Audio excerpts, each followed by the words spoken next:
Ce dimanche de la fête du Christ roi marque aussi donc la fin de l'année liturgique. Le Christ roi de l'univers, bien sûr quel contraste avec ce que nous dit l'Évangile, qui nous présente le visage bouleversant de Jésus en croix, entre deux malfaiteurs. Il est tourné en dérision par ses adversaires, il est abandonné de tous les siens. Bien sûr, nous le savons, nous le croyons, il nous faut voir au-delà des apparences, car sous les traits du crucifié, c'est l'amour qui est vainqueur. Oui, le Christ est roi parce qu'il a donné sa vie par amour. C'est un peu la suite de la première lecture que l'on a entendue de David, petit berger.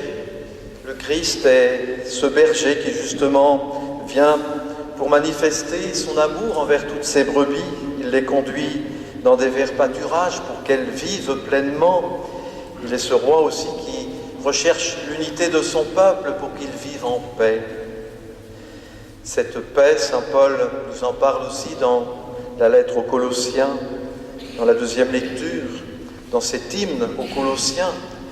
Dieu a jugé bon que par le Christ tout lui soit enfin réconcilié, faisant la paix par le sang de sa croix, la paix pour tous les êtres sur la terre et dans le ciel.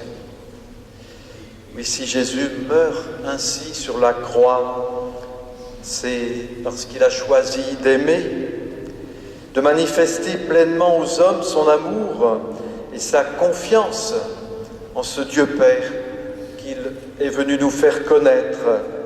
Amour et confiance qu'il choisit de vivre jusqu'au bout, quoi qu'il arrive. Et crucifié à cause du rejet des hommes, bien dans sa mort, Dieu vient manifester toute sa puissance de vie. Oui, Jésus jusqu'au bout, et dans le don de sa vie sur la croix, nous révèle que Dieu aime profondément chacun d'entre nous, et qu'en nous, son amour est puissance et promesse de vie éternelle. Cette année que l'on clôture en ce dimanche est aussi cette année qu'on a appelée l'année de la miséricorde. Bien, on peut dire que dans cet évangile, aujourd'hui, on voit comment le Christ, jusqu'au bout, nous a montré cette miséricorde, cet amour inconditionnel de Dieu qui veut réconcilier le monde avec lui et qui nous invite aussi à nous réconcilier les uns les autres.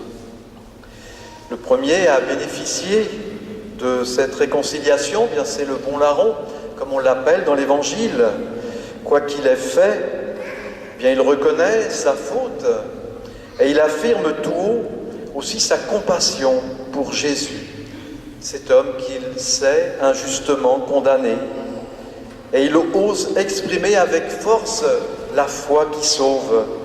Jésus, souviens-toi de moi quand tu viendras dans ton royaume. Oui, ce bon larron, il nous redit combien la miséricorde du Seigneur, elle nous est toujours offerte. Il n'est jamais trop tard pour la demander, pour l'accueillir et pour qu'elle fasse son œuvre en chacun de nous. Oui, quel que soit notre passé, quelles que soient peut-être les obscurités de notre vie, non jamais le Seigneur ne se détourne de nous. Et sans cesse, il nous redit son amour, son pardon, pour que nous soyons nous aussi à sa suite des témoins et des acteurs de sa miséricorde auprès de nos frères.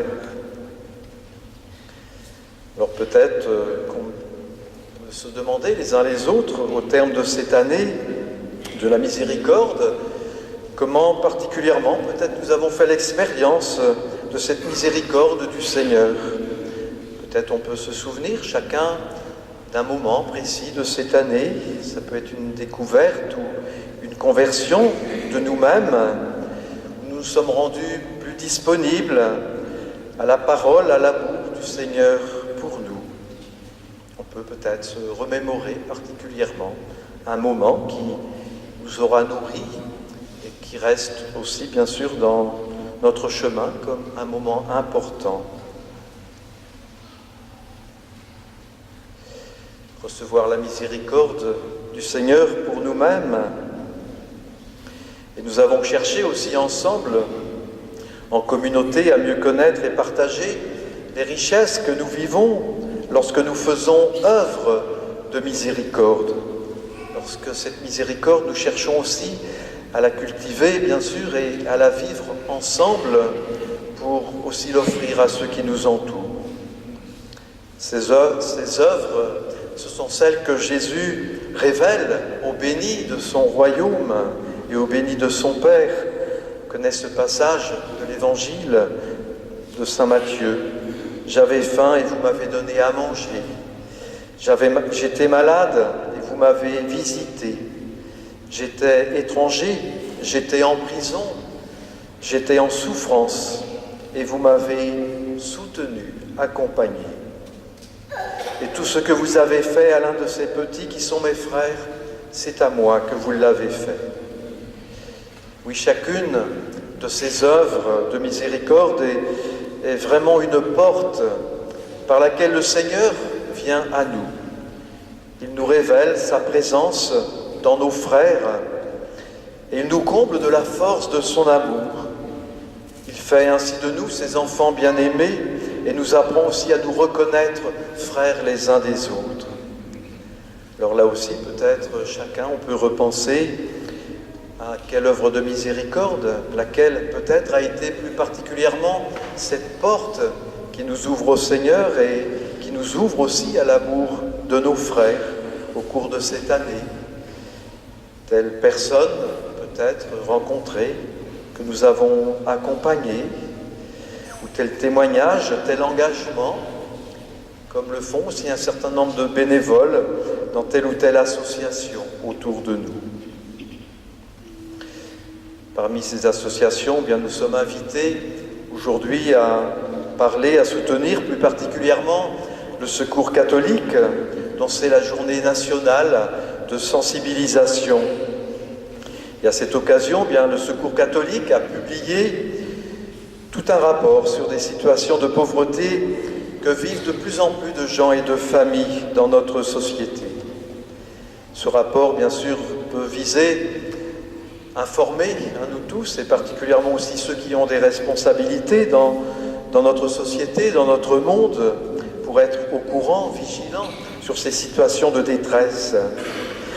Quelqu'un du mouvement écrivait dans ce rapport: « Face à une progression massive de la précarité en France et dans le monde, nous devons adapter et innover en permanence nos pratiques de soutien et d'accompagnement aux personnes.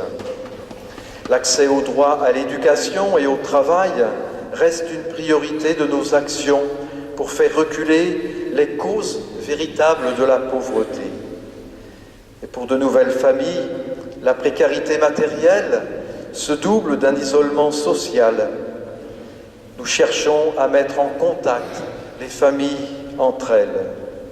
Elles recréent ainsi dans leur vie un réseau de solidarité afin de faciliter leur quotidien et favoriser leur insertion. » Voilà quelques mots qui nous redisent un peu l'action du Secours catholique. Je rappelle que sur notre paroisse, il y a une équipe qui forme une équipe avec Carquefou à côté, et une bonne vingtaine de personnes, de bénévoles, font fonctionner cette équipe qui est très présente auprès d'un certain nombre de familles en difficulté autour de nous, sur Saint-Plus. Le travail de cette équipe, bien sûr, c'est aussi de sensibiliser l'Assemblée chrétienne, et plus largement aussi toute la population. Nous invitons à soutenir leurs projets de bien des façons, et y compris financièrement. C'est ainsi que l'autre soir, à Saint-Plus, dans la salle la grande salle à côté, la grande salle des fêtes, un certain nombre de personnes étaient rassemblées dans un temps festif, mais c'est une façon aussi de soutenir les œuvres du Secours catholique. Et en ce dimanche des enveloppes aussi nous sont proposées pour soutenir ce mouvement. Oui, derrière tous ces projets, eh bien, il y a aussi profondément le désir de tisser des liens entre les personnes. Les œuvres de miséricorde, bien sûr, ne se terminent pas avec cette année liturgique. Nous sommes appelés à les poursuivre bien au-delà. Elles construisent en nous et autour de nous la fraternité sans cesse à bâtir, comme nous l'avons aussi évoqué vendredi soir dans cette conférence sur la fraternité, sur ce qui la fonde profondément dans l'histoire des hommes et aussi dans le fondement de notre foi. Et bien, en ce jour de soutien et de prière envers les plus démunis, nous faisons nôtre la prière du bon larron. Oui, Seigneur, souviens-toi de notre monde. Souviens-toi de tous ceux et celles qui souffrent de la faim, de la guerre. Souviens-toi de tous ceux qui cherchent à bâtir en ce monde des ponts et non des murs entre les hommes. Et souviens-toi de chacun de nous, désireux de recevoir et de transmettre ta paix et ta miséricorde pour en vivre chaque jour, et gardons en nous la ferme espérance qu'un jour, Seigneur, tu nous recevras dans le paradis.